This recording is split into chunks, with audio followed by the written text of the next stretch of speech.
As pessoas vão à igreja, espero, porque algumas não vão, mas de qualquer forma. E as pessoas falam muito sobre Deus, vitória, graça. As pessoas falam muito sobre salvação, perdão, mas muito poucos entendem, experimentam a graça e têm paz. Muito poucos têm a alegria e a certeza da salvação. Como entendemos isso? Porque se vamos à igreja e não experimentamos vitória, paz e crescimento, há algo errado com nossa fé. Quando falo com as pessoas, todas conhecem a teoria. Onde quer que eu viaje, e eu viajo bastante. Mas quando vou e falo com elas de forma mais íntima, mais privada, elas compartilham comigo suas lutas e repetidamente aprendo que não sabemos como confiar em Deus e não sabemos como experimentar a graça e como compartilhar a graça. Então vou tentar tocar um pouco nesse assunto porque religião 101 é o básico de tudo o que fazemos. A menos que conheçamos Deus e como Ele trabalha e como a salvação funciona, todas as outras coisas não contam. Então vou falar um pouco sobre isso e vou começar com algumas histórias da minha vida. Histórias que vocês nunca ouviram, tenho certeza. Por exemplo, eu era jovem, obviamente, e nunca me faltaram ideias. Na verdade, eu tinha ideias demais. Eu nunca ficava sem. As pessoas falavam sobre algo e antes de terminarem, eu já tinha 1 milhão de ideias na cabeça. Muitas. E eu fazia tantas travessuras que as pessoas achavam que eu era louco. Na verdade, acho que eu era louco e não tenho certeza se me recuperei totalmente. É bom ser um pouco louco porque você pode se safar de algumas coisas. Ah, ele é louco. Sabe? Você faz qualquer coisa e se safa, sabe? E então, eles ligavam para o meu pai repetidamente. Ele é louco, ele perdeu a cabeça. Eu estava tão orgulhoso do meu pai, porque toda vez que ligavam, toda vez meu pai dizia: Ei, em vez de criticá-lo, é melhor orar por ele, porque eu o conheço, ele é teimoso. Se você o criticar, ele vai fazer pior. Você precisa amá-lo. Eu estava tão feliz, eu meio que dizia: Sim, esse é o meu pai. Não. Nós estávamos na igreja e fizemos uma pequena viagem de acampamento. Fomos lá o sábado à noite e voltamos domingo à noite com os jovens e o pastor. E estávamos na natureza e eles falaram sobre oração. E eu tive uma ideia. Eu disse ao pastor: Você já experimentou o poder da oração? Eu estava apenas na 7ª série e o pastor disse: Sim. Quando foi a última vez que você experimentou? Bem, há cerca de 5 anos. Eu digo: Não, isso não é bom o suficiente. Você já passou por isso hoje? Eu disse. Ele disse: Não. Você quer experimentar? Sim. Maravilhoso. Eu já tinha um plano, sabe? Comemos milho, colocamos milho ao redor do fogo. Você se lembra de como costumávamos fazer? Colocávamos milho nas brasas vermelhas e comíamos milho. Eu guardei a espiga do milho e coloquei no escapamento do carro dele. Pessoas que entendem um pouco de mecânica sabem o que isso significa. Se o motor não consegue eliminar o escapamento, o gás, o motor para. Então, terminamos na noite de domingo, prontos para ir para casa. Todo mundo entra nos carros, ele entra no carro. Vrum, vrum. E o carro parou. Eles tentaram, e tentaram, e tentaram, e olharam debaixo do capô, e eles vieram. E eu disse: Vocês já oraram? Ele disse: Pavel, essa é uma ótima ideia. Eu não pensei nisso. Você vê, você é o pastor, deveria pensar nisso. Eles se reuniram ao redor do carro, eles oraram. Enquanto eles oravam, eu tirei a espiga de milho do escapamento. E então ele tentou e o carro ligou. Você vê se você orar? Bem, um dos jovens não fechou os olhos durante a oração. Ele contou ao pastor. E o pastor veio até mim e disse: Você é um cara legal. Você sabe tantos versículos da Bíblia de memória, mas nunca acerta tudo. Eu tenho uma pergunta para você. Você alguma vez acerta tudo? Alguém aqui? Estou curioso. Quem acerta tudo, levante-se. Você vê? Eu sou o único de pé. E então? Mais um exemplo. E então eu me mudo para o... Tivemos uma reunião de jovens. Era domingo à noite, tipo, uma vez por mês. Não me lembro, o primeiro domingo do mês ou algo assim. Nos encontrávamos na igreja e fazíamos um estudo bíblico com o pastor. E o pastor, seu nome era Nicholas Kemilian, um bom sujeito. E o pastor falou sobre coisas espirituais e então sobre espiritualismo. E como Deus faz isso e como Satanás faz isso. E que devemos nos afastar da feitiçaria. E devemos nos afastar de qualquer coisa que esteja conectada a Satanás. E Satanás, assim que lhe damos uma oportunidade, ele vai se envolver em nossa vida. E devemos nos afastar e tal, tal. E então ele nos contou histórias. E os jovens ficaram todos assustados. Bu, você sabe, fantasmas. E eu tive uma ideia. Como de costume. Eu disse a ele, eu preciso correr lá fora. Comi demais disso e daquilo. Eles pensaram que eu estava indo ao banheiro. Eu fui lá fora e tínhamos uma construção na igreja. Precisávamos consertar algumas paredes e o telhado.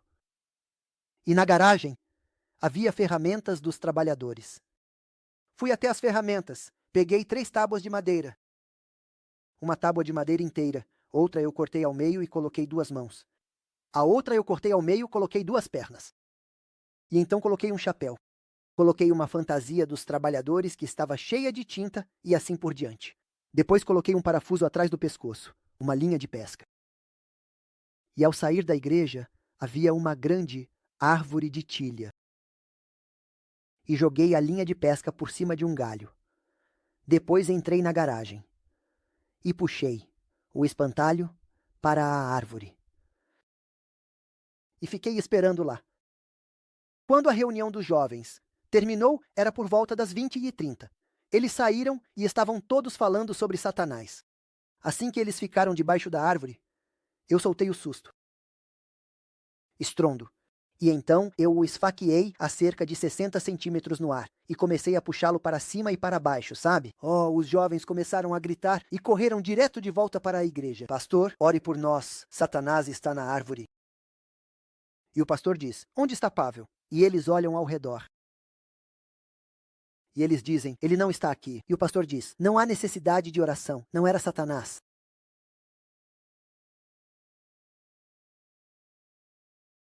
Sim. E eles chamam meu pai como de costume. Ele é louco. Ele faz isso e faz aquilo. E ele sempre faz alguma coisa. E minha mãe começou a chorar. E eu me lembro de ficar na porta do lado de fora com meu ouvido na porta, ouvindo. E minha mãe, ele não muda, ele não é capaz de mudar. Ele vai crescer e ainda ser louco. E meu pai disse para minha mãe, bem, de potros enérgicos. Você sabe o que é um potro? É um cavalo bebê. De potros enérgicos, vêm cavalos para a guerra, bons cavalos. Agora, ele disse, se ele tem tanta energia e tantas ideias, e nós não formos contra ele, mas sim a favor dele, e o amarmos, e orarmos por ele, você pode imaginar quando Deus vai usar essa energia para ele? Quando ouvi meu pai, eu estava ouvindo pela porta. Eu estava como se tivesse 2 corações batendo, sabe? Eu estava tão feliz. Então eu fui até ele. Eu disse, você sempre me perdoa. Eu disse, por quê? E ele me deu um abraço e disse, filho, eu fiz um pouco pior do que você. E meu pai orou por mim, e eu estou orando por você. E Deus te ama, e eu te amo, e estou orando por você. E por que eu oro por você? Eu sei que você vai mudar. E eu imagino o que Deus pode fazer através de você, quando você começar a orar. Eu sabia que podia falar qualquer coisa com meu pai, porque ele sempre me amou, e ele sempre me perdoou, e ele sempre me ajudou a consertar. Nós consertamos juntos. E eu sabia que podia ir até ele. Você tem esse pensamento quando está em apuros, quando as pessoas te julgam, quando as pessoas dizem que você nunca vai mudar, de saber que pode ir até seu pai e saber que ele te entende? E você fez isso hoje, e pediu perdão, e faz de novo amanhã. E você pede perdão, e faz de novo no dia seguinte. E você pede perdão, e então faz de novo, e isso nunca para. E Deus sabe que ele te perdoa, e então ele sabe que você fará de novo amanhã. No entanto, ele te dá um abraço e diz: eu te perdoo. Você consegue compreender esse tipo de amor? E quantas vezes você for com humildade e honestidade e disser: sinto muito, ele ainda perdoa, te perdoa novamente. Eu não consigo entender isso. Eu simplesmente não entendo. Como isso funciona? Bem, deixe-me explicar como isso funciona. Eu falava com meu pai repetidamente. E meu pai dizia: você é um cara teimoso, como eu era. E se eu for contra você, você vai sair de casa e vai fazer o que quiser só para me mostrar que faz o que quer. E era assim que eu era. E ele disse: mas se eu te amar a ponto de nos tornarmos amigos, amigos próximos, e você me conhecer e confiar em mim, você sempre voltará para mim porque me ama e confia em mim e sabe que eu te amo. E ele diz: o que eu não puder fazer de outra forma, farei com amor. É assim que Deus trabalha. O amor de Deus nos constrange. Antes de ser pastor, minha esposa e eu tínhamos um negócio. Tínhamos muitos negócios, cerca de 6, 7, mas o último deles era extremamente forte. Tínhamos uma fábrica de roupas.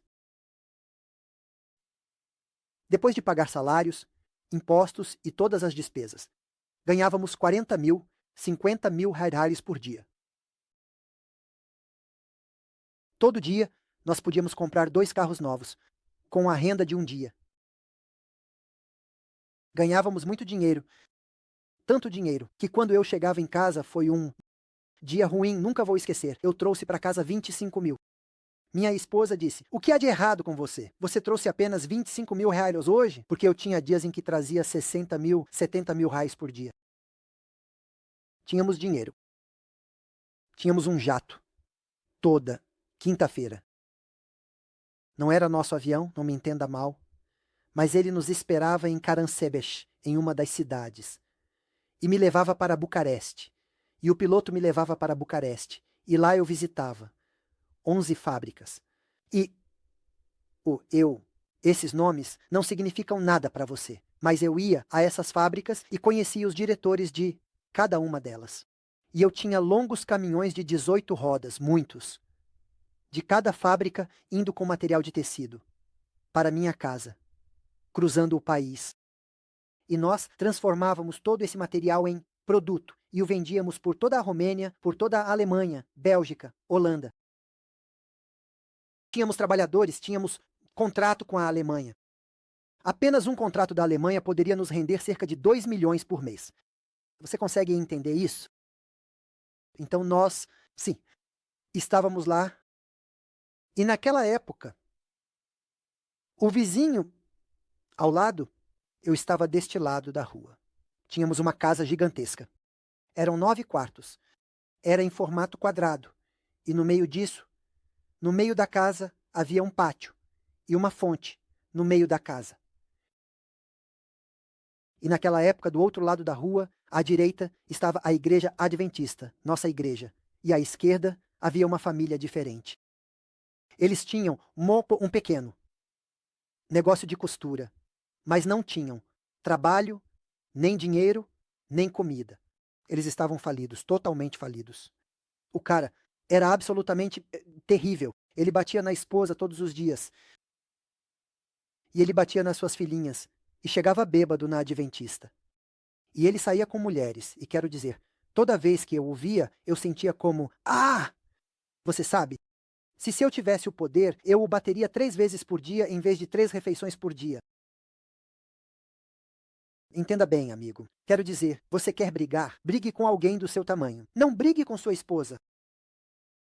Você sabe? E eu realmente não gostava dele. E ele se envolveu com jogos de azar e com álcool. E perdeu o dinheiro do negócio. E naquela época, se você ficasse sem dinheiro no negócio, você iria para a prisão. E então ele perdeu o dinheiro. E um dia, alguém bateu na minha porta. Eu abri a porta, era a polícia econômica. Durante o comunismo, quando a polícia econômica vinha à sua porta, isso era quase prisão certa, porque eles verificavam e verificavam até encontrar algo. Então você ia para a prisão. E se não fosse algo grave, você pagaria muitas multas. E então eles voltariam e verificariam você novamente. Eles simplesmente era o fim do mundo, sabe? Então a polícia econômica veio à minha porta. Uau! Minha esposa começou a chorar. Eu disse a ela: querida, acalme-se, estamos bem. Eles mediram todo o material. Eles examinaram os livros. Eles contaram quanto valíamos, quanto vendemos, quanto dinheiro, os recibos. E eles, no final do dia, tudo estava perfeito até o último centavo. Cada centavo foi contabilizado, recibo para tudo, nada faltando, nem mais, nem menos. Estava perfeito, os livros. E eu sou exigente. Se você souber como eu faço minhas contas, vai pensar que sou doente, louco. Basicamente, eu verifico cada extrato ou cada recibo. Eu guardo os recibos, as cópias e os comparo. E se eles cometerem um erro de 1 centavo, eu ligo para a empresa do cartão de crédito. Eu digo: ei, você cometeu um erro. Oh, é só 1 centavo. É, 1 centavo de 30 milhões de pessoas, você fica rico. Me dê esse centavo. Por que você pegaria meu centavo? E eu sou exigente ao extremo. Exigente. Quero dizer, exigente. Eu pago todas as minhas contas em dia. Nunca na minha vida atrasei uma conta. Ainda não. De qualquer forma, sou um pouco exagerado, sabe? E então, eles verificaram tudo. No final do dia, eles disseram: isso está perfeito. Nunca vimos todos os livros perfeitos, tudo. Eu disse: sim.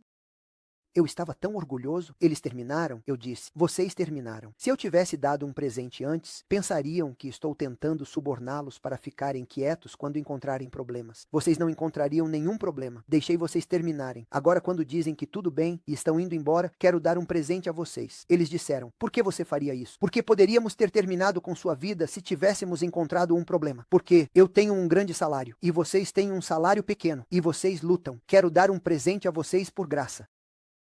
E eu dei a eles. A cada um deles eram 3 policiais. Eu dei, se me lembro bem, um conjunto de 40 toalhas para cada um. Um conjunto de 2. Aqueles roupões que você usa depois de tomar banho, sabe? Para marido e mulher. E então alguns agasalhos esportivos para as crianças. Basicamente, eu dei muito a eles. E depois que eu dei a eles, eles disseram: bem, você fez essa gentileza por nós. Queremos fazer algo por você também. Eu disse: o que vocês podem fazer por mim? Eu tenho tudo. Quero dizer, tenho mais do que posso usar. E eles disseram: nós nunca controlamos alguém, a menos que haja uma reclamação contra você. Recebemos uma reclamação contra você e queremos que você seja avisado para ter cuidado. Seu vizinho ligou. Ele cantava comigo no coral como tenor na igreja. Ele chamou a polícia para mim. Eu disse: por que ele faria isso? Bem, ele diz que não tem trabalho porque você rouba todo o trabalho. Como eu poderia roubar o trabalho? Você sabe, eu apenas faço qualidade, sabe? Mas de qualquer forma. Então ele reclamou contra nós. E minha esposa diz: por causa dele, poderíamos ter ido para a prisão e blá, blá, blá. Eu disse: querida, esqueça, Deus nos protege. No dia seguinte, adivinha quem bate na porta? A esposa dele. Vem ela, olhos azuis, machucados. Ela diz: não temos mais comida. Ele pega todo o dinheiro, ele bebe tudo e não temos mais comida para as meninas. Você poderia nos ajudar? Estamos desesperados. Eu olho para minha esposa, ela olha para mim e dizemos: ok, vamos ajudá-los. Então eu dei a eles 50 mil metros de material. Você entende o que isso significa? Um caminhão de 18 rodas inteiro de graça. Isso foi o dobro. Eu não sei se você sabe, o rolo é o dobro. Então eu dei a eles um inteiro, de cerca de 4 caminhões de 18 rodas, eu dei a eles um caminhão inteiro. Eu disse: isso é trabalho para cerca de 3, 4 meses. Você não precisa pagar por isso, porque se você me pagar pelo material, você se endivida e não tem dinheiro. E qualquer lucro que você obtenha, não gaste tudo. Guarde uma parte para investir no futuro, em novo material, para que você possa ter trabalho daqui para frente. Eu vou te dar um começo, um impulso. Ela disse: como posso retribuir? Eu disse: isso é graça, você não paga graça. Graça é um presente. Sabe? Oh, muito obrigada. Obrigado. Ela foi embora. No dia seguinte, a polícia voltou e verificou tudo. E eu disse: qual é o problema com vocês? Vocês acabaram de verificar. Você está com 50 mil metros a menos. Eu disse: por que você diria isso? Seu vizinho ligou novamente e disse que se você deu a ele 50 mil de graça, quanto você rouba? Quanto você tem? Então você deve estar com pelo menos 50 mil a menos que você deu a ele. Eu disse: ele é estúpido. Eu paguei do meu próprio bolso. Eu não apenas dei o material a ele. Depois que eu dei a ele e ela saiu, eu coloquei o dinheiro do meu bolso e cortei um recibo. E eles verificaram e encontraram o recibo. E o dinheiro. De ontem. Eles disseram: você pagou por ele? Eu disse: sim. Por que você faria isso? Eu disse: isso se chama graça. E eles disseram: nós não entendemos isso. Eu disse: obviamente.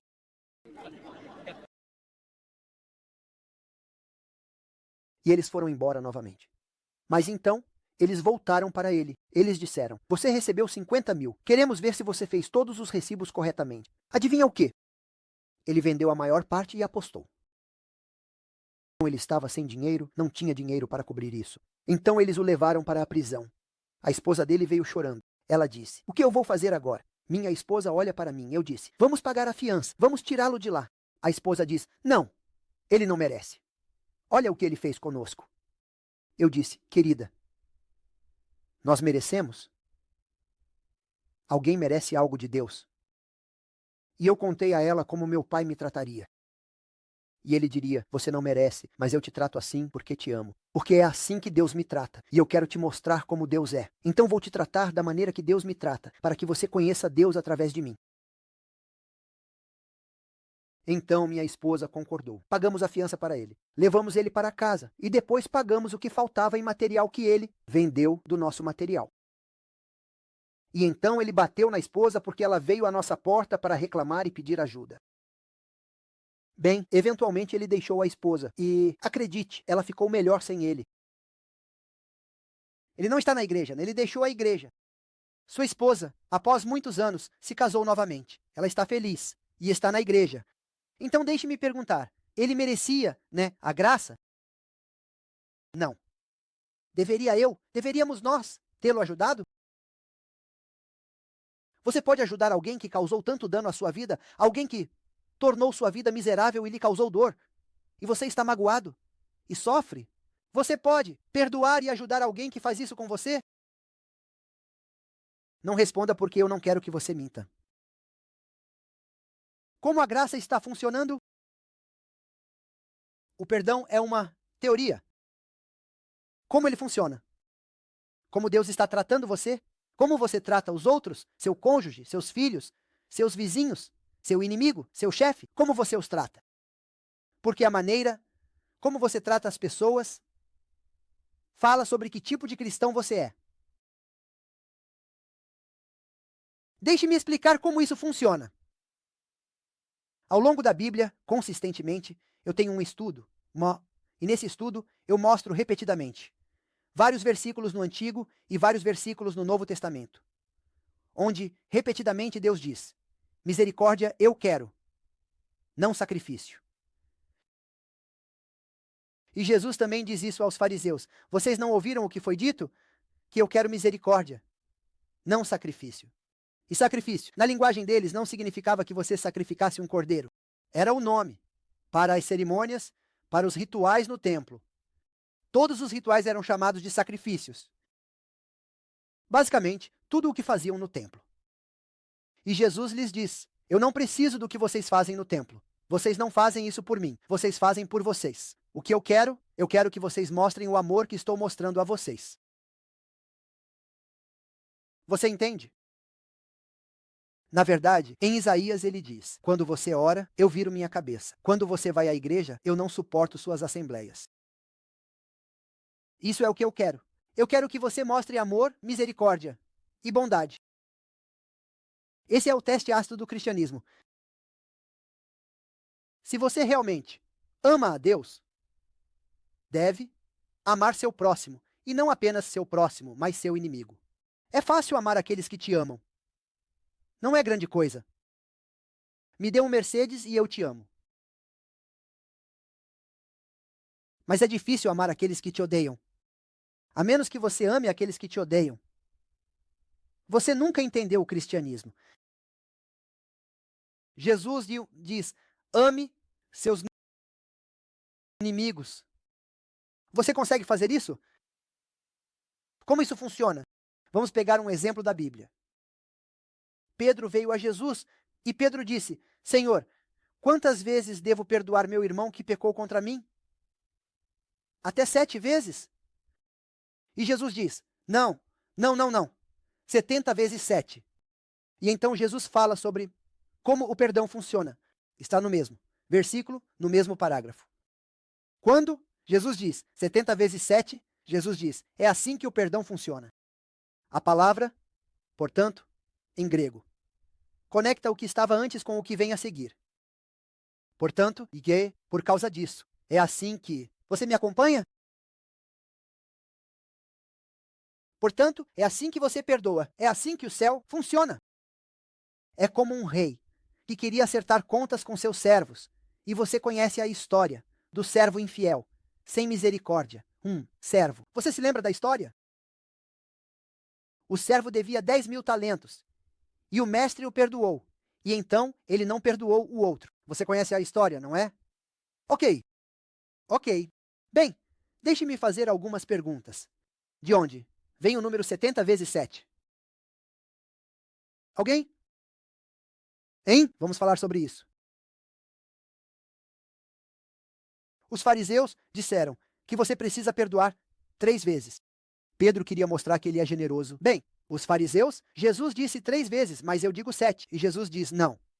70 vezes 7. Agora ouça com atenção. Não como em Daniel, onde é 7 vezes 7 para... Você me acompanha? Não diz 7 vezes 7, 7 vezes 7, ou 70 vezes 7, embora você possa dizer, ok, são 490 dias, profecias, não tem nada a ver com isso. Se Jesus dissesse 7 vezes 7, isso seria o jubileu. A cada 50 anos, após 49 anos, era o jubileu. Você se lembra? O que acontecia no jubileu? Todos os pecados eram perdoados. Todas as dívidas eram perdoadas. Se você perdesse sua propriedade, ela voltaria para você. Se você fosse um escravo, seria libertado. Tudo era restaurado. Mas Jesus não diz, 7 vezes 7, 49. Ele diz, 70 vezes 7. Vamos falar sobre isso. Antes de fazermos isso, Jesus diz, o reino dos céus é como... E ele conta de história. Então, qual é a história? Bem, deixe-me explicar qual é a história. Antes de Jesus terminar, ele diz, assim como você trata os outros, assim meu Pai Celestial tratará você. Você entende? Você está ciente disso? Porque se estivermos, somos muito cuidadosos em como tratamos os outros. Ok, então deixe-me contar a história. Eu li na internet. Você sabe, deve ser verdade se você leu na internet. Li na internet que um cara em Bordeaux, França, recebeu uma conta de telefone de 11 trilhões de francos. Isso é cerca de 15 trilhões de dólares americanos. Como você pode ter uma conta de telefone desse valor após um mês? Então ele ligou para a companhia telefônica e eles nunca atenderam o telefone. Então ele os chamou no tribunal. E no tribunal eles disseram, desculpe, foi um erro de digitação. E então na Malásia aconteceu o mesmo. Uma conta de telefone de 218 milhões de dólares após um mês. Mesmo problema, um erro de digitação. No entanto, na Flórida, uma senhora teve uma conta de celular de 210 mil dólares. E essa era uma conta real. E então, o que aconteceu? A senhora ligou e disse, como? É possível eu dever tanto? E eles disseram, você nunca adquiriu um plano de roaming. Nunca adquiriu um plano de dados. E então você foi viajar no Canadá e passou dia e noite assistindo filmes no telefone, ouvindo música e falando mundialmente. E eles disseram, se colocarmos todos os dados que você usou em filmes, é tanto. E todas as conversas são 2.500. Vamos perdoar você uma vez toda a graça, todos os dados que você assistiu em filmes e assim por diante. Mas você tem que pagar pelas conversas, 2.500. Então, eles reduziram de 210 mil para 2.500. O que foi isso? Graça. Outra situação no Canadá. A conta de telefone veio. 65 mil e o cara ligou. É um erro. E eles disseram, não é um erro. Na verdade, é 85.600. Nós apenas perdoamos um pouco. Ele conversou com eles e reduziram para 3.243. Quero que você imagine, não vou dar mais exemplos. Quero que você imagine que a companhia telefônica perdoou de 85 mil para 3 mil. E então ele sai e encontra um colega de classe e diz, por sua causa, eu tenho essa dívida. E ele diz, por quê? Bem, na semana passada eu te encontrei na estrada, seu carro estava quebrado, você pegou meu celular emprestado e por 28 segundos você falou com uma empresa de reboque para puxar seu carro. Então você me deve tanto, 15 centavos, 20 centavos, e por sua causa eu devo tanto. Está certo? É isso que fazemos com Deus. Mas deixe-me agora entrar no assunto. O que aconteceu lá na Bíblia, em Mateus 18 e Lucas 17? Jesus conta a mesma história. É repetida, copiar e colarmos a mesma história. Pedro vem a Jesus tanto em Mateus 18 quanto em Lucas 17. E Pedro diz, quantas vezes devemos perdoar? 7 vezes? E em ambos os capítulos, Jesus diz, 70 vezes 7. E não é primeiro capítulo de Mateus. Jesus diz, é assim que você perdoa. E ele lhe dá a parábola do servo ingrato. Mas em Lucas não é dado. Depois de dizer 70 vezes 7, Pedro diz, Senhor, aumenta a nossa fé. E Jesus diz, se tiver fé como um grão de mostarda, dirá a árvore, mova-se e pula no oceano. Você se lembra? Ok, vamos falar sobre isso, porque as pessoas leem sobre, mas às vezes não entendem. Antes de Jesus falar sobre 70 vezes 7 para perdoar, porque as pessoas têm essa ideia de que você deve perdoar, nem dá-se é isso. Mas Jesus diz, sim, você deve perdoar, mas não deve capacitar. Alô? Você não deve capacitar. Não é bom para eles. E não é bom para você. Então Jesus diz no início do capítulo, se seu irmão fez algo contra você, vá e fale com ele. Você não apenas espera e perdoa e espera, você vai e fala com ele. Se ele não ouvir, como você lida com isso? Você leva outra pessoa. Por quê? Dizemos como testemunhas porque queremos que alguém esteja do nosso lado. Eu tenho testemunhas. Isso não está na Bíblia grega. Você leva alguém.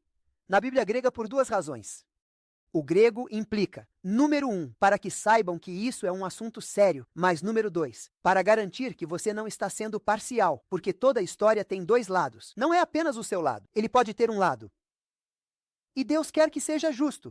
Então você leva alguém neutro para garantir que você não está sendo parcial. E se ele não ouvir, então Jesus diz, o que você deve fazer? Trate-os como pagãos. É isso que ele diz. O que isso significa? Porque você é instruído a amar os pagãos. O que isso significa? Que você não deve amá-los? Que você não deve perdoá-los?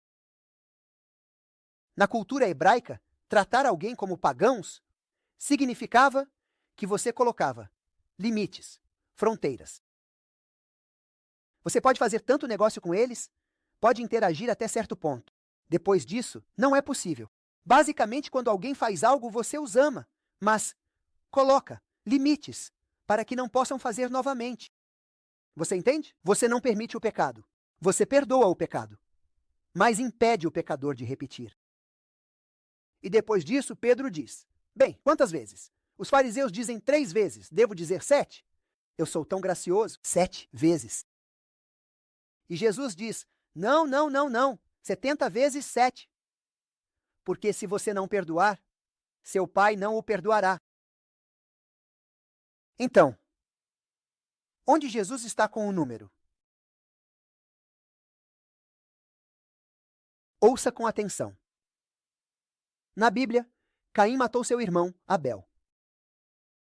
E Jesus o encontrou e disse, você matou alguém, agora você será um fugitivo. E Caim diz, quem me pegar vai me matar. E Jesus diz, não, se alguém te matar, você será vingado 7 vezes. Você se lembra? 3 gerações depois, o bisneto de Caim é chamado Lameque. Diz na Bíblia que ele era um grande caçador diante do Senhor. Você se lembra? Bem, não diz isso em hebraico. Diz que ele era caçador de pessoas. De acordo com a história hebraica, ele foi o primeiro na história a sequestrar pessoas e vendê-las como escravos. Ele era caçador de pessoas. Ele foi o primeiro também a iniciar a poligamia na Bíblia. Ele tinha 2 esposas, se você se lembra. Esse cara mata alguém e vai até suas 2 esposas e diz: quem matar Caim será vingado 7 vezes, e quem me matar será vingado 70 vezes 7. Fariseus, diz a tradição, se você ler a história e tradição hebraica, desenvolveram uma tradição a partir desse incidente, que se alguém fizer algo contra você, você deve se vingar 490 vezes, 70 vezes 7. E eles disseram: você perdoa alguém 3 vezes, mas retalia 70 vezes 7 para ensinar-lhes uma lição para que nunca façam isso novamente. E isso está na história hebraica. E a mensagem de Jesus, nós não sabemos disso, mas eles conhecem a história e a tradição. Quando Jesus disse isso, todos entenderam a que ele se referia. Então, Jesus estava tentando dizer a eles: você perdoa 3 vezes, a medida da graça, mas retalia 490 vezes. Deveria ser o contrário. A medida de retaliação não deve ser maior que a medida da graça, mas sim o contrário. Você deve perdoar 490 vezes, em vez de retaliar 490 vezes. Você entende agora? Ok. E então, Jesus diz: você precisa perdoar mais do que faz. E nesta situação, a propósito, já falamos sobre não habilitar. O que significa perdoar 490 vezes? Pedro não entende e Jesus explica como e por quê. E é isso que faremos a seguir. Naquela época, o pagamento para um soldado por um dia de trabalho era um denário. O pagamento por um dia de salário, certo? Isso era o equivalente a 4 gramas de prata, certo? Isso era o salário de um dia. Vamos supor, não sei quanto é o salário, mas vamos fingir que hoje é 100 days. Provavelmente é mais, mas vamos supor que seja 100 yuares, o pagamento por um dia, certo? Se você deve, se está em dívida de um talento é 30 quilos de ouro. Em média, é entre 27 e 32, depende de qual país. Isso significa 67 libras de ouro. Isso significa 60 anos de salário, porque são 6.000 denários. Isso significa 6.000 dias de trabalho, mas não que você receba. 16 anos de salário e coma, e pague contas, e pague dívidas. Não, não, não. Todo o salário vai para a dívida. Você não gasta 1 centavo. Entendeu? Mas o cara não devia um talento. Ele devia quanto? 10.000 talentos. Você sabe quanto são 10.000 talentos? São 300.000 quilos de ouro, são 670.000 libras de ouro. São 160.000 anos de trabalho. Isso é 6 trilhões de dólares. Ele devia 6 trilhões de dólares. O que é isso? Os EUA devem tanto assim? O cara devia tanto dinheiro que ele nunca poderia pagar de volta. Mesmo se vivesse 10 vidas. Porque você também tem que viver. Tem que pagar contas. Você tem que comer, entendeu? Agora, 10.000 talentos. São 10.000 sacos de ouro. É o equivalente ao pagamento diário de 100 milhões de trabalhadores. Você consegue entender isso? Então, quando Jesus disse 10.000 talentos, eles compreenderam a dívida gigantesca. Eles entenderam. O homem na história tem um problema. Quando o mestre diz, pague de volta. O cara diz o quê? Perdoe-me e eu pagarei de volta.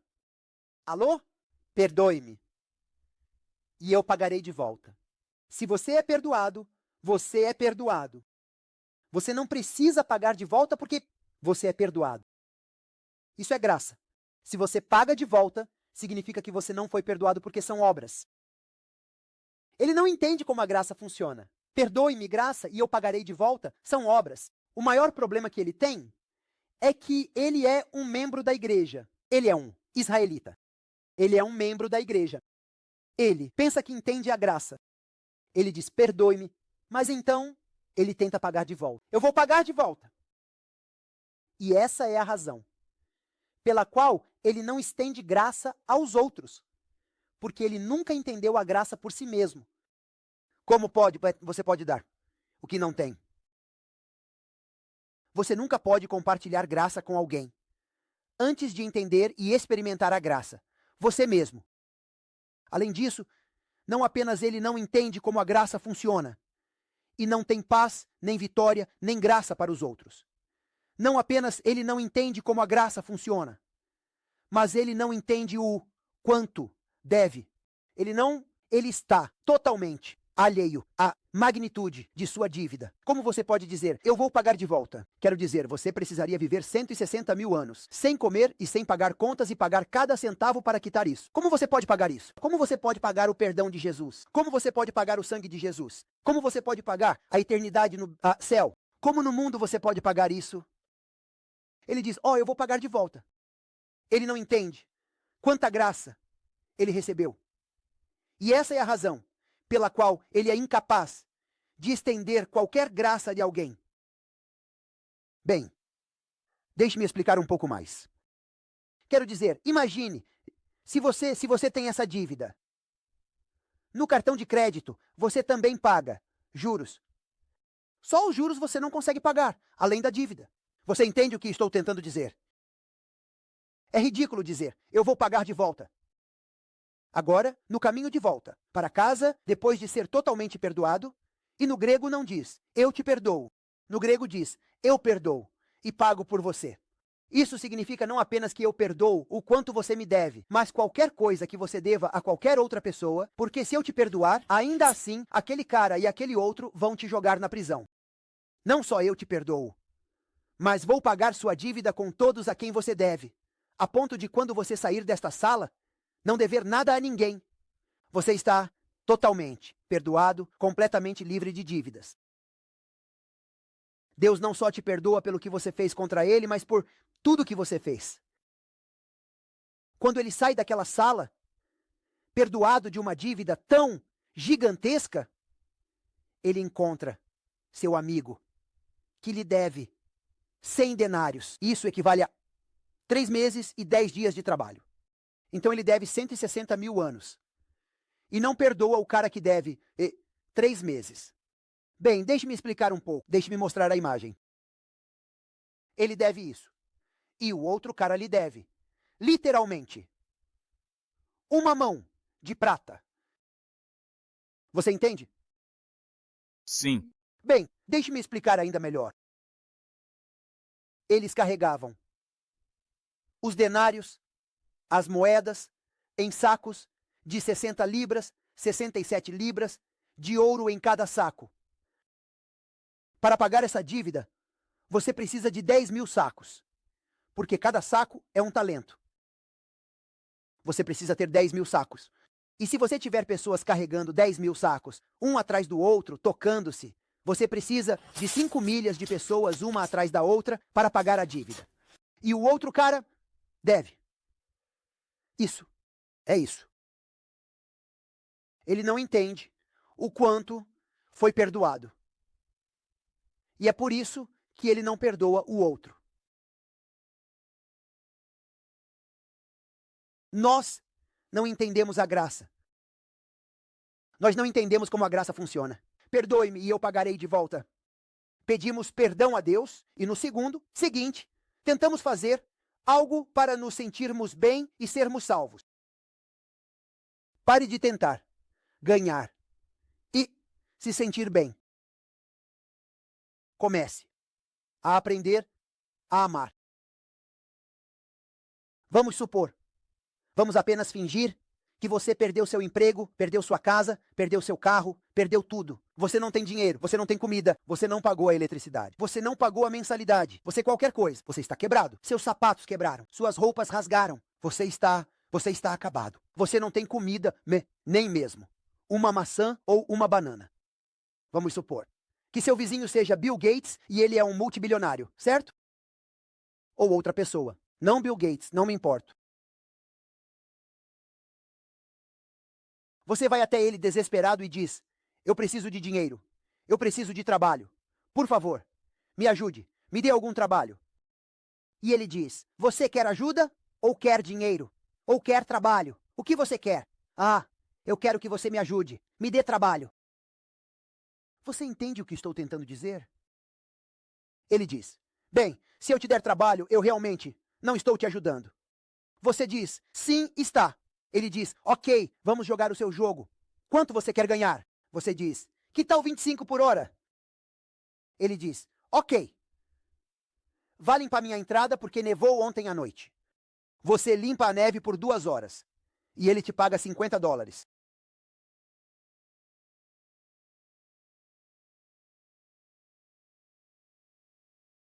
Isso ajuda você a pagar sua dívida? Hã? Isso ajuda você? Se você deve 10 mil talentos de ouro, vamos supor que você deve apenas 1 milhão pela casa e 60 mil pelo carro e 40 mil pela mensalidade. E devo continuar. Isso ajuda você com $50? Você mal consegue ir e comprar comida para hoje. Você me entende? Você diz: ajude-me, dê-me algum trabalho. É isso que o trabalho faz com você. E então você vai no dia seguinte, e você vai todos os dias, e mal sobrevive de um dia para o outro com o trabalho. Nunca paga a dívida. Então você vai no dia seguinte e diz: preciso de mais trabalho, porque não paguei minha dívida. E ele balança a cabeça e diz: você não entende, você nunca pode pagar sua dívida. Você diz: dê-me mais trabalho. Ele diz: não tenho mais trabalho. Por favor, me dê. Não há neve. Por favor, eu quero limpar a neve. Você está louco? Não há neve. Você não pode limpar a entrada. Bem, pessoal, vocês não sabem como a neve é, mas apenas imaginem. E então, você diz: por favor, me dê algum trabalho. Deixe-me limpar sua casa. Minha casa está limpa. Por favor? Ok. Vá e limpe a cozinha. Você vai para a cozinha e ela está limpa. E você trabalha por 15 minutos e não há nada para fazer e diz: bem, terminei. Está limpa. Ele diz: ok, vou te dar 100. Quanto você trabalhou? Hã? 15 minutos. Se 25 é por 1 hora, quanto é 15 minutos? Faça a geografia. A matemática, ok. Quanto é? $7, $8, hã? Tanto faz. E ele te dá 100. Isso é trabalho ou graça? É ambos. Você trabalhou por $7 e ele te deu 100. Então você faz algo e ele faz algo. É isso que alguns adventistas fazem. Deus faz muito, mas eu faço um pouco, sabe? Eu tenho que fazer algo. Isso te ajuda? Ok. No dia seguinte você volta. Ei, estou com problemas. Estou lutando há 20 anos. Me dê alguns trabalhos. Ele diz: não tenho trabalho para você que te ajudaria. Sente-se e vamos conversar e nos conhecer. Eu não tenho tempo para conversar. Eu não tenho tempo para passar com você. Eu preciso de ajuda. Eu preciso de uma bênção hoje. Você entende? Ele diz: sente-se. E você fica envergonhado porque ele é Bill Gates e você se senta e conta a ele sua vida. E então ele conta a você a vida dele. E 4 horas de conversa você diz: eu gosto de você. Eu estou feliz que falamos. Ele diz: eu também gosto de você. Estou feliz que falamos, porque eu gosto de você e porque agora você me conhece. E porque eu conheço você e somos amigos. Vou fazer algo por você. Ele pega o talão de cheques e escreve um presente de $50 milhões. Isso ajuda? Oh, sim. Me dê apenas 1 milhão e você me faz feliz. Não só paga sua dívida, mas para sempre e sempre e sempre. Você e seus filhos não precisam trabalhar. Você pode viver apenas dos juros. Você me entende? E você olha para o cheque e diz: uau, isso é falso ou real? Bom demais para ser verdade. E você o rasga. É isso que fazemos com a graça. É bom demais para ser verdade, não acreditamos. Precisamos fazer algo para ganhar $7. Mas se você for esperto, pega o cheque e corre para o banco para descontá-lo imediatamente. Você me entende? E se você corre para o banco, você diz: isso é real? E eles dizem: sim. Não é falso? Não. É real? Sim. Uau! E você grita como um louco. Você perde a cabeça por um segundo. Você pula para cima e para baixo e grita. E eles dizem: calma, calma. Você está em um banco. Por favor, acalme-se. E eles colocam $50 milhões na sua conta bancária. Você consegue imaginar isso? E então, o que você faria? Isso é o que eu faria. Eu voltaria para ele e o beijaria todo até ele dizer: me deixe em paz. E eu o abraçaria, e abraçaria, e abraçaria, e abraçaria, e diria: cara, eu te amo. E então eu diria: deixe-me limpar a casa. Está limpa. Deixe-me limpar a entrada. Ele disse: pá, deixe-me trabalhar para você por toda a minha vida. Estou disposto a fazer isso de graça. Ele diz: você está louco? Não há nada que você possa fazer por mim. Eu quero fazer isso. Eu te amo. Eu quero fazer isso. E eu simplesmente iria todos os dias limpar a casa dele. Não porque eu precise ser pago, porque tenho 50 milhões. Mas porque ele salvou minha vida. Você entende como a graça funciona? Por que, no mundo, tentamos ganhar perdão e salvação e nunca conseguimos experimentá-los? E nunca perdoamos ninguém ao nosso redor? E nem sequer sabemos como perdoar a nós mesmos? O que Deus fez por você é tão gigantesco que as pessoas que não perdoam os outros são aquelas que nunca entenderam o quanto foram perdoadas. Portanto, Jesus dá a Pedro a parábola para lhes dar uma imagem do que Deus é, do que Deus está fazendo por eles, para que entendam que qualquer coisa que seu inimigo tenha feito contra você é apenas um punhado de moedas comparado ao que você fez contra Deus, ao crucificar Jesus na cruz. E assim Pedro entende a mensagem. Deixe-me seguir em frente a partir daí. Jesus diz: você não deve retaliar, mas sim estar ansioso para perdoar. Seja extravagante no perdão, seja gracioso no perdão. Agora vamos seguir em frente. No meu primeiro distrito, 28, 29, seja lá quantos anos atrás, 100 anos atrás.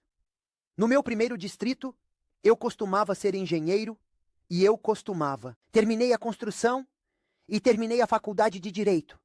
E então fiz isso, e fiz aquilo, e fiz agricultura na Noruega. Somos licenciados em agricultura orgânica e, basicamente, fizemos de tudo. E então eu tinha um negócio de vidro e tinha um laboratório fotográfico e depois tinha um negócio de topografia, medições topométricas e então tinha um negócio em... Eu poderia continuar e continuar e continuar. E o último negócio que tivemos foi de costura, uma fábrica, e ganhamos muito dinheiro. E eu conhecia o primeiro-ministro do país e conhecia o chefe de polícia. Comíamos juntos. Eu dirigia pela cidade acelerando como louco e nenhum policial me parava, porque então eu ligaria para o chefe de polícia, sabe? E eles me saudavam e eles, sabe, ufa. Eu era o chefe. E eu dava dinheiro para a igreja. As pessoas vinham à nossa porta e davam dinheiro e tínhamos uma carga. As pessoas iam para o Mar Negro e levavam 4, 5, 600 para eles. Minha esposa e eu levávamos 60, 70 mil e um carro novo era, sabe, esse dinheiro, para uma viagem. Tínhamos dinheiro. E eu era alguém. Ok? E eles me chamaram para o ministério porque eu fazia evangelismo e reuniões de jovens e estudos bíblicos e construía igrejas. E eles disseram, o presidente da conferência me ligou e disse: Pavel, você gostaria de ser pastor? Eu disse: ei, eu queria ser pastor desde que era criança. Conversei com minha esposa e naquela noite oramos e tomamos a decisão e entregamos nosso negócio e tudo. Fechamos o negócio e entramos no ministério. E eu disse para mim mesmo: você pode imaginar com minha educação e meu dinheiro e minha influência e meu poder, eles vão me dar a melhor igreja da conferência? Eu vou para Timisoara. Eles me deram a pior igreja da conferência. Lá nas montanhas, em um dos grupos em Ruska, esse é o nome. Eu fui com meu carro e meu carro ficou suspenso na rocha, de modo que nenhuma roda tocava a rocha. E eles me disseram: nós te avisamos para não levar o carro lá. Foi o pior. Eu ia lá e as pessoas não tomavam banho durante um ano, talvez em julho um banho. Quando eles me abraçavam, eu precisava de uma máscara, sabe, para... Você sabe? E eu pensava, o que estou fazendo aqui? Eu tinha um terno Giorgio Armani, gravata polo, sapatos Ralph Lauren. Eu vou para a estação de trem porque eles me disseram, não leve o carro. Ok? Pegamos o trem e depois de 2 horas eles nos dizem, vocês precisam descer do trem, porque precisam pegar outro trem, pois este trem não vai para lá. Descemos do trem e eles nos mostram. É um trem antigo, como nos filmes antigos, com bancos de madeira e fumaça. Sabe do que estou falando? Sinto como se tivesse voltado 100 anos no tempo, sabe? E entramos nesse trem, eu disse, Dana, isso é divertido, é como nos filmes antigos. E entramos no trem e ele vai e chega a Acarancebeche e depois chega a... Quando vai para a Bolsa, trocamos de trem novamente e é um trem que tem uma roda com dentes, embaixo para subir a montanha. Você já ouviu falar disso? Ó, cara. E então choveu por 3 dias e 3 noites e chegamos na cidade e naquela vila ou o que quer que fosse, não havia asfalto. E minha esposa desce do trem na lama. E eu digo, eu olho, não há asfalto, não há calçada, não há pavimento, não há...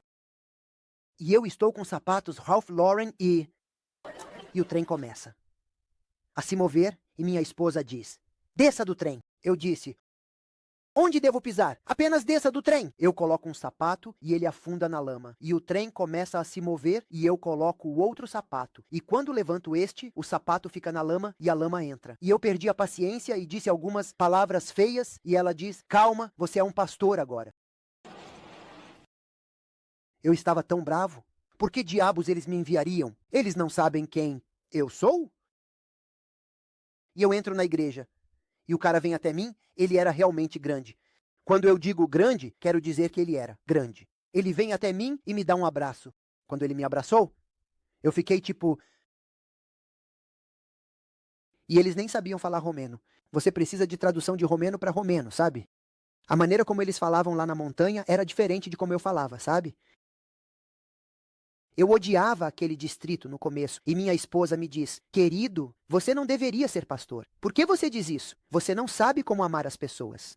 Como você pode mostrar Jesus a elas se você não conhece Jesus? Querida, eu conheço Jesus. Eu sei tudo sobre Jesus. Aprendi desde criança. Eu sei versículos da Bíblia. Eu conheço as doutrinas. Eu conheço o manual.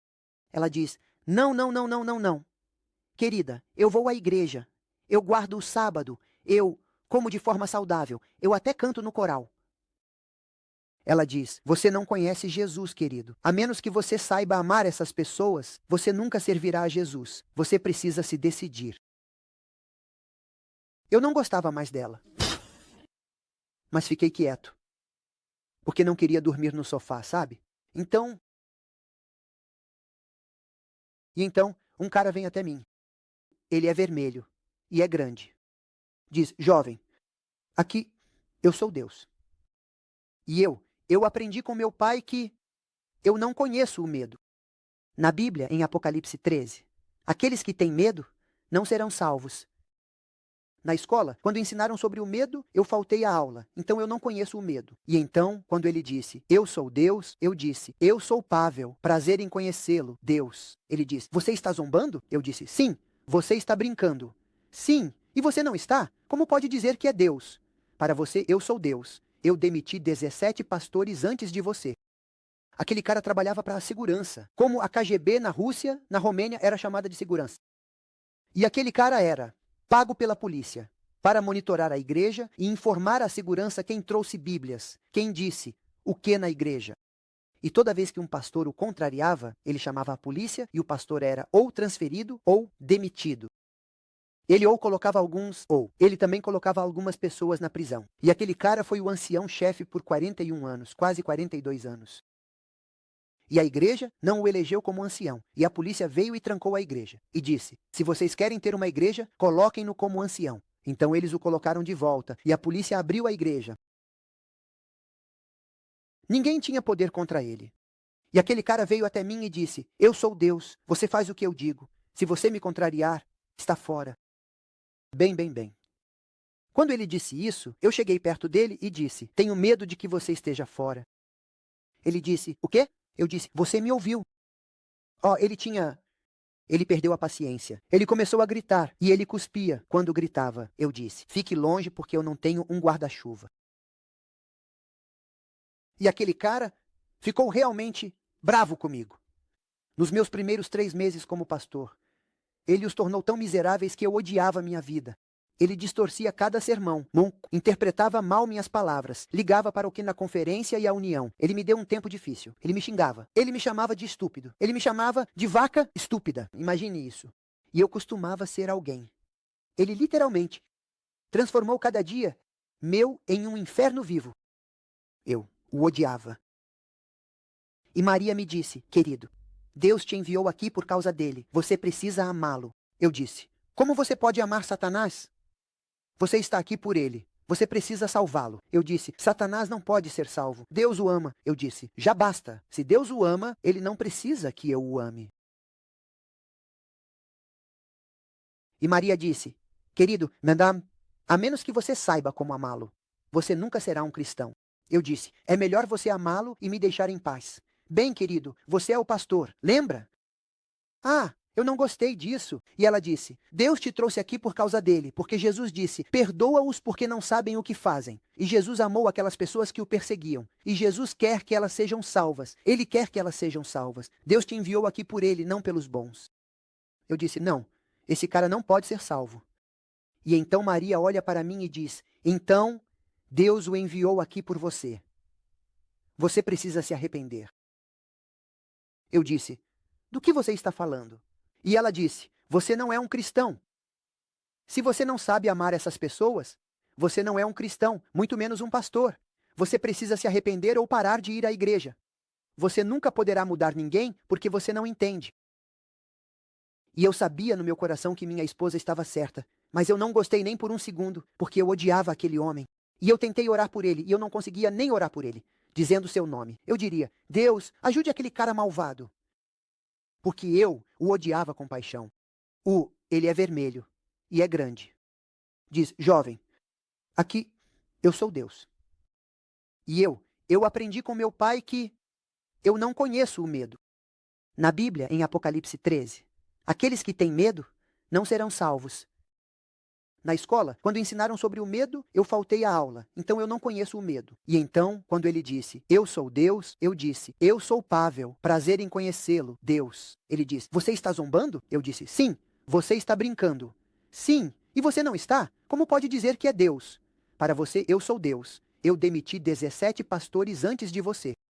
Aquele cara trabalhava para a segurança, como a KGB na Rússia, na Romênia era chamada de segurança. E aquele cara era pago pela polícia para monitorar a igreja e informar à segurança quem trouxe Bíblias, quem disse o que na igreja. E toda vez que um pastor o contrariava, ele chamava a polícia e o pastor era ou transferido ou demitido. Ele também colocava algumas pessoas na prisão. E aquele cara foi o ancião-chefe por 41 anos, quase 42 anos. E a igreja não o elegeu como ancião. E a polícia veio e trancou a igreja. E disse: Se vocês querem ter uma igreja, coloquem-no como ancião. Então eles o colocaram de volta. E a polícia abriu a igreja. Ninguém tinha poder contra ele. E aquele cara veio até mim e disse: Eu sou Deus, você faz o que eu digo. Se você me contrariar, está fora. Bem, bem, bem. Quando ele disse isso, eu cheguei perto dele e disse: Tenho medo de que você esteja fora. Ele disse: O quê? Eu disse: Você me ouviu.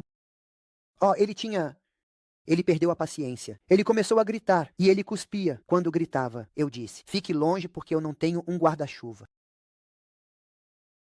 E aquele cara ficou realmente bravo comigo. Nos meus primeiros 3 meses como pastor, ele os tornou tão miseráveis que eu odiava minha vida. Ele distorcia cada sermão, interpretava mal minhas palavras, ligava para o que na conferência e a união. Ele me deu um tempo difícil. Ele me xingava. Ele me chamava de estúpido. Ele me chamava de vaca estúpida. Imagine isso. E eu costumava ser alguém. Ele literalmente transformou cada dia meu em um inferno vivo. Eu o odiava. E Maria me disse, querido, Deus te enviou aqui por causa dele. Você precisa amá-lo. Eu disse, como você pode amar Satanás? Você está aqui por ele. Você precisa salvá-lo. Eu disse, Satanás não pode ser salvo. Deus o ama. Eu disse, já basta. Se Deus o ama, ele não precisa que eu o ame. E Maria disse, querido, madame, a menos que você saiba como amá-lo, você nunca será um cristão. Eu disse, é melhor você amá-lo e me deixar em paz. Bem, querido, você é o pastor, lembra? Ah, eu não gostei disso. E ela disse, Deus te trouxe aqui por causa dele, porque Jesus disse, perdoa-os porque não sabem o que fazem. E Jesus amou aquelas pessoas que o perseguiam. E Jesus quer que elas sejam salvas. Ele quer que elas sejam salvas. Deus te enviou aqui por ele, não pelos bons. Eu disse, não, esse cara não pode ser salvo.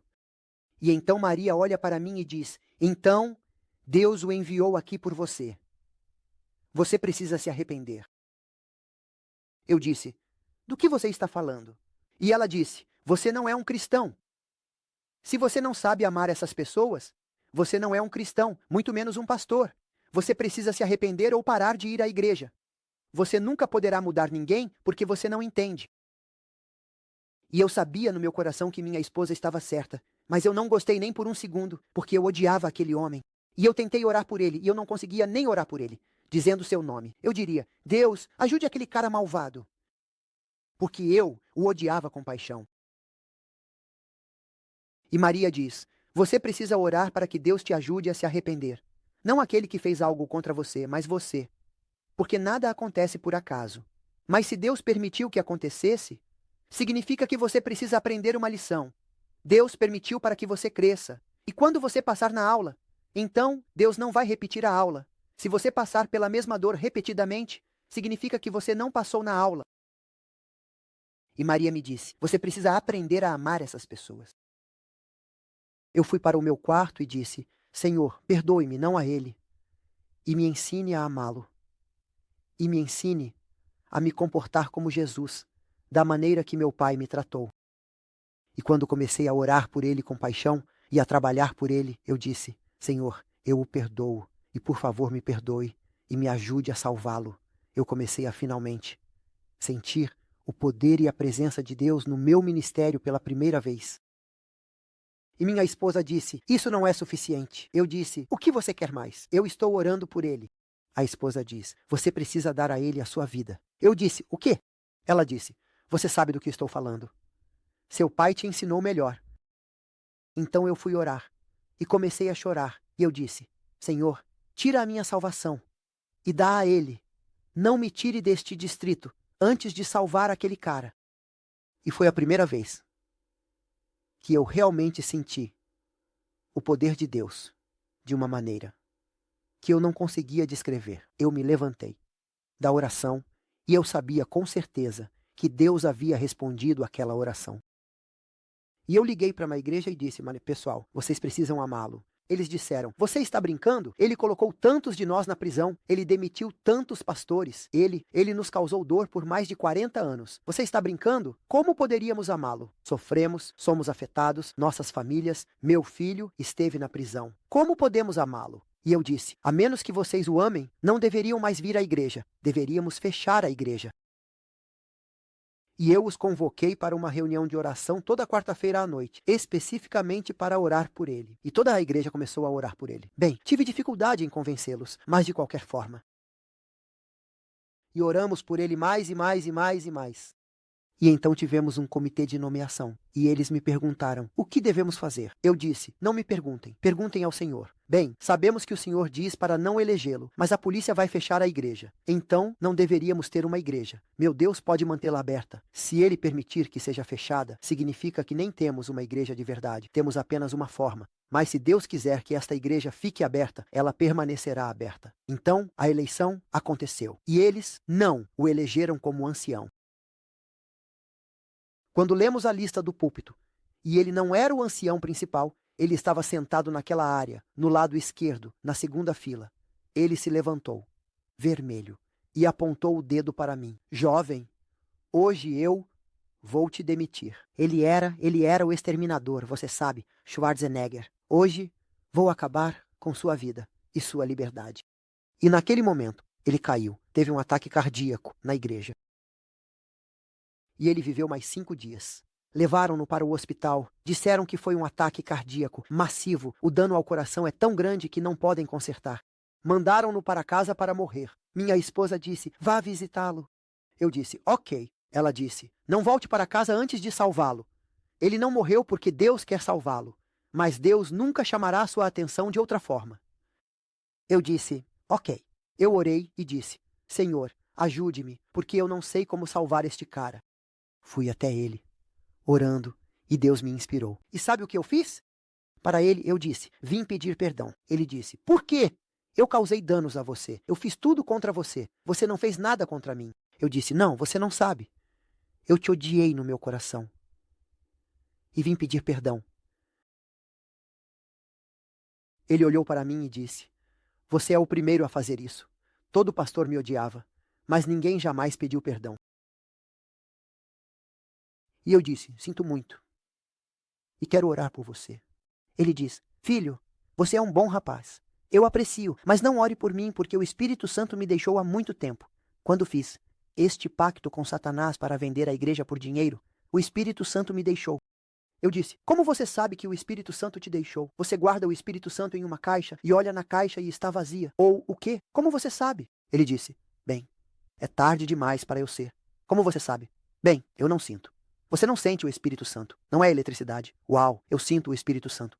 Eu disse, como você sabe? Bem, eu não sei. Eu disse, então você não sabe. Você quer ser salvo? Sim. Então o Espírito Santo não te deixou, porque a natureza humana vai te dizer para fazer o que é pior. O Espírito Santo te diz para se virar, como o filho pródigo, como o ladrão na cruz. Foi o Espírito Santo que te levou a dizer, eu quero ser salvo. Então o Espírito Santo nunca te deixou. Você deixou o Espírito Santo. Eu disse, você quer ser salvo? Ele disse, sim. Então não é tarde demais, como o ladrão na cruz. O que devo fazer para ser salvo? Ele disse, você precisa confessar, se arrepender e acreditar. Ele diz, eu não consigo. Ele estava sussurrando. Ele não tinha força para falar. Eu não consigo falar. Eu disse, é por isso que estou aqui. Eu posso falar. Eu falo muito. E então ele diz, então, o que devo fazer? Você me diz as pessoas e eu vou chamá-las. E dizer que você pede perdão. Ele diz, ligue para o pastor fulano e diga a ele que eu realmente sinto muito por tê-lo demitido. Eu realmente peço perdão. Eu ligo para o cara. Ele diz, eu não posso perdoá-lo. Eu disse, então precisamos orar por você. Você é um chato. Eu ligo para o próximo. Eu não posso perdoá-lo. Eu disse, você precisa se examinar. Ele diz, eles me perdoam? Eu disse, não é da sua conta. Por favor, me diga se eles perdoam. Eu disse, não é da sua conta. Você pede perdão, isso é da sua conta. Se eles perdoam ou não, isso é entre eles e Deus. Eles precisam pedir perdão. Ele diz, então, por 3 dias, passei do amanhecer ao anoitecer ligando para as pessoas. Após 3 dias, eu não me lembro de mais ninguém. Senhor, me lembre se eu me lembro de outro nome. E eu liguei, e liguei, e liguei, e liguei, até perder a voz ligando e pedindo perdão por ele. E então ele diz, eu não me lembro. Eu disse, agora vamos orar. E eu disse, repita depois de mim. Pai Celestial, sinto muito pelo que fiz. E ele começou a chorar e disse, então eu digo, por favor, me perdoe. E ele disse, mas por favor, me perdoe. E então eu disse, eu acredito que no sangue de Jesus eu sou perdoado, embora eu não mereça. E ele fica quieto. Eu disse, diga. Ele disse, eu acredito que no sangue de Jesus eu sou perdoado. E então ele disse, mas pastor, eu tenho muitos pecados. Eu disse, o sangue de Jesus é muito maior que os seus pecados, irmão. O sangue de Jesus na minha Bíblia é suficiente. E minha Bíblia diz que se você confessar, ele perdoa. Ponto final. Mas é demais. Eu disse, você faz de Deus um mentiroso? Não, não, não. Ok, então você está perdoado. É tão simples. Diz na Bíblia que se você confessar, ele perdoa. É isso. É uma promessa. Ele diz, ok, Senhor, por favor, me perdoe. E diga, eu acredito que estou perdoado. E ele disse, e eu acredito que obrigado, Senhor, por me salvar. Obrigado, Senhor, por me salvar. Amém, amém. Ele disse, é isso? Eu disse, é isso. Eu estou salvo. Você está salvo. Como assim? Eu não mereço isso. É graça, irmão. Mas o que eu posso fazer? Nada que você possa fazer. Você apenas acredita e se alegra e diz, Senhor, no céu eu vou te dar tantos abraços que você não vai conseguir me parar. Eu vou me colar em você e não vou te deixar ir. Eu disse, isso é tudo que você pode fazer. Ele disse, venha perto de mim, pastor. Eu pensei comigo mesmo, ele vai me bater agora, ele não tem força. Eu me aproximei dele. Ele colocou a cabeça no meu ombro e começou a chorar. e disse: Eu nunca entendi a graça até hoje. A maneira como você me tratou está nos ajudando a entender que eu nunca conheci Deus em toda a minha vida. Ele disse: Você é meu pastor, eu te amo. E então ele disse: Você faria meu funeral? Eu quase disse: Seria uma alegria para mim. Eu não disse. Eu disse: Eu farei. Ele morreu. 5 dias após o ataque cardíaco. Toda a igreja se reuniu e disseram: Nunca vimos Deus antes em nossas vidas. Quando começamos a aprender a perdoar e a amar, começamos a ver Deus. No mês seguinte, tivemos o batismo de 44 pessoas. Essa igreja não tinha batismos há muitos anos. Você entende como a graça funciona? Porque se você não entende, você não é um cristão. Basicamente, você só vai à igreja e perde seu tempo. Não somos perdoados porque perdoamos, mas à medida que perdoamos. A base de todo perdão é encontrada no amor imerecido de Deus. E pela nossa atitude em relação aos outros, mostramos se fizemos desse amor o nosso próprio. Cristo diz que com o julgamento que você julga, com esse julgamento você será julgado. Precisamos perdoar completamente, assim como fomos completamente perdoados. Agora, deixe-me explicar algo rapidamente antes de terminarmos. Jesus te perdoa, mas para que você se beneficie desse sacrifício na cruz, que ele já pagou por você na cruz, você precisa acreditar. Basicamente, você precisa pegar o cheque e ir descontá-lo. Caso contrário, não adianta ter um cheque, a menos que você o deposite. Entende? E é pela fé que você faz isso. Você não sente. Ó, pastor, eu tenho orado, mas não sinto. Ellen White diz que o perdão não se baseia nos sentimentos humanos, mas na palavra de Deus. Os sentimentos humanos são nossa química. Oh, estou de bom humor, Deus me ama. Oh, estou de mau humor, Deus não me ama. Alô? Deus não depende do seu humor. Ele conhece sua vida, ele conhece seus pecados, e ele escolheu morrer por você e amá-lo independentemente de como você é. É baseado no que ele faz e quem ele é, não no que você faz e quem você é. Não tem nada a ver com você, tem tudo a ver com ele.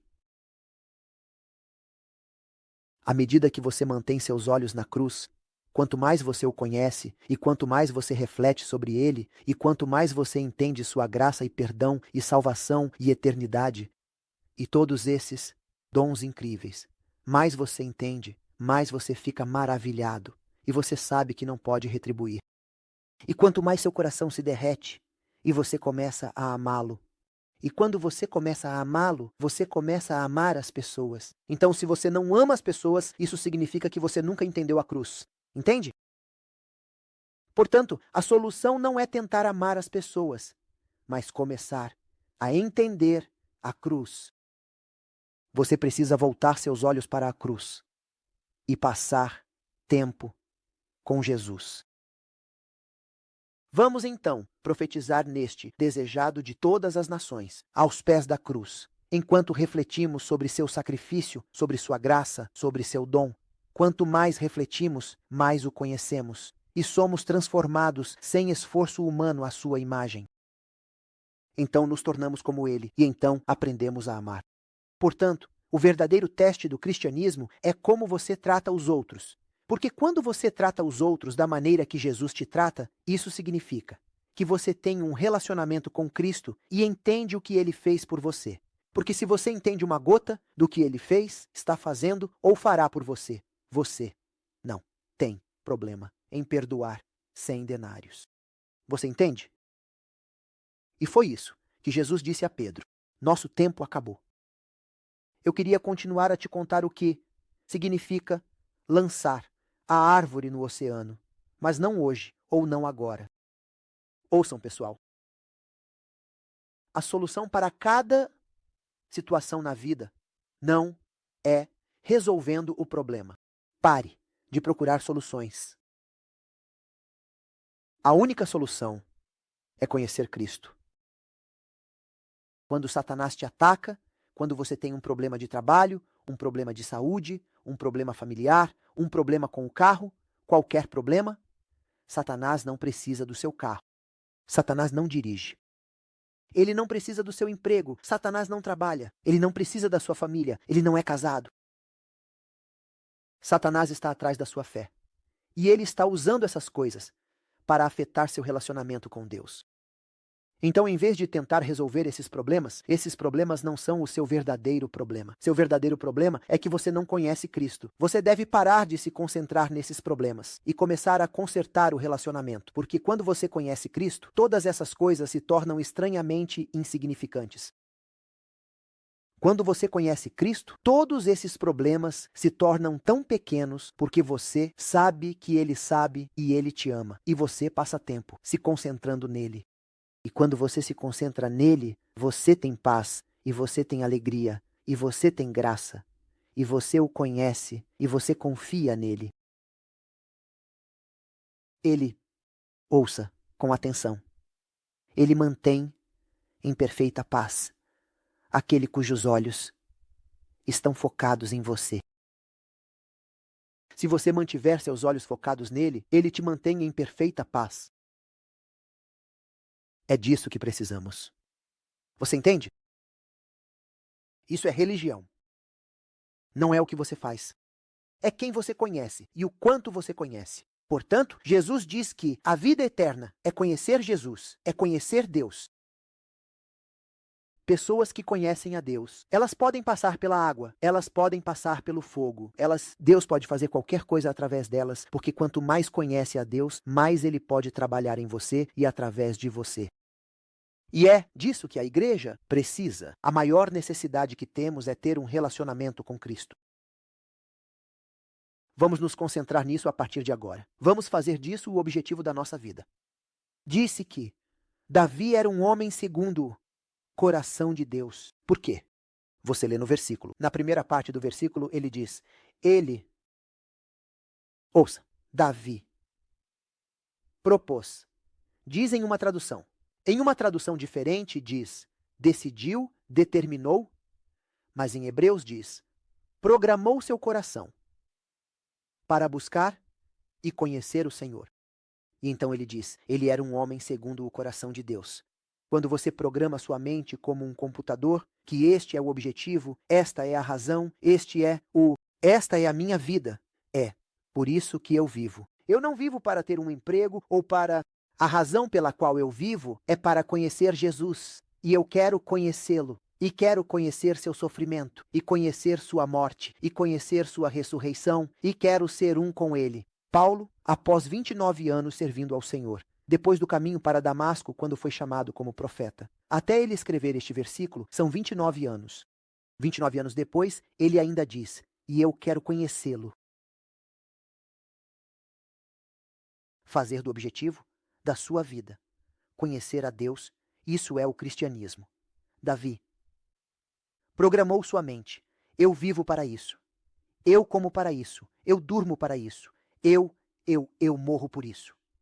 É isso. Este é o propósito inteiro da minha vida. Conhecer Jesus. E não importa quantas vezes Davi caiu.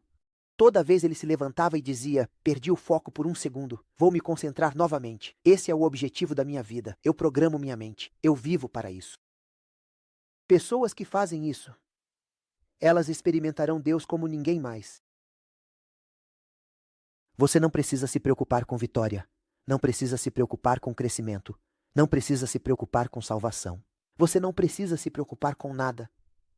Se fizer do propósito da sua vida, conhecer Deus pessoalmente, ter um relacionamento com Cristo. E é para isso que somos chamados. Vamos orar. Pai Celestial, que privilégio que tu, Deus, Criador infinito, Rei do Universo, queiras ter um relacionamento conosco, contigo, comigo, com todos aqui. Nós não conseguimos entender isso. Nós não conseguimos entender você, ou a graça, ou o perdão, ou a eternidade. Mas, Pai, nós te agradecemos. Nós não conseguimos fazer isso, mas queremos te conhecer. Por favor, ajuda-nos a focar em ti diariamente. Ajuda-nos a te buscar mais do que qualquer outra coisa. Como Moisés, eu quero te conhecer. Como Davi, eu quero te conhecer. Um dia contigo é melhor do que qualquer outra coisa. Ajuda-nos a ter a mesma sede por ti, mais do que por coisas ou bênçãos. Oramos para que nos ajudes nisso. Todos nós oramos em nome precioso de Jesus. E acreditamos que você estava esperando por esta oração, e você responde a esta oração. Obrigado, Senhor, nós te amamos. Amém.